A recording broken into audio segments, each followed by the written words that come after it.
Sumiklab po ang sunog sa Iligan City sa Lanao del Norte.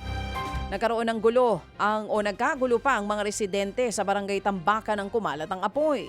38 bahay po ang nasunog, 54 na pamilya naman ang apektado. Higit kalahating milyong pisong ari-arian naman po ang natupok. Inaalam pa rin ang mitsa ng apoy. Sa dinalupihan sa Bataan, arestado po ang 18 taong gulang na babaeng tulak daw ng droga. Na-corner po ang suspect sa buy-bust operation sa harap po yan ng isang convenience store. Nasabat mula sa kanya ang 72 gramo ng hinihinalang shabu. Ayon po sa suspect, may nag-utos lamang sa kanya na i-deliver po ang isang parcel. Hindi niya raw alam na droga pala ang laman nito. Tumanggi naman siyang pangalanan kung sino po ang umano'y nag-utos. Mahaharap po ang suspect sa reklamong paglabag sa Comprehensive Dangerous Drugs Act.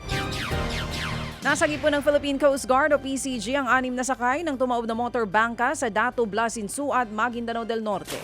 Isang concerned citizen daw ang nagtimbre kaugnay po sa tumaob na bangka. Agad namang nagkasa ng search and rescue operation ng PCG hanggang sa makita at ma-rescue ang mga sakay nito. Hinampas daw ng malalaking alo ng bangka habang nasa laot kaya po ito tumaob.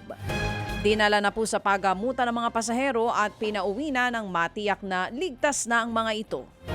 Mga kapatid, patuloy po kayong tumutok sa 105.9 True FM para sa totoong balita, impormasyon, music and entertainment. Mag-subscribe sa aming YouTube channel at podcast at sundan nyo kami sa Facebook, Instagram, X at TikTok sa True Network PH. Bisitahin din po ang aming official website, truefm.ph.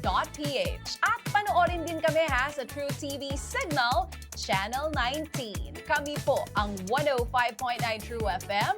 Laging true sa'yo, kapatid.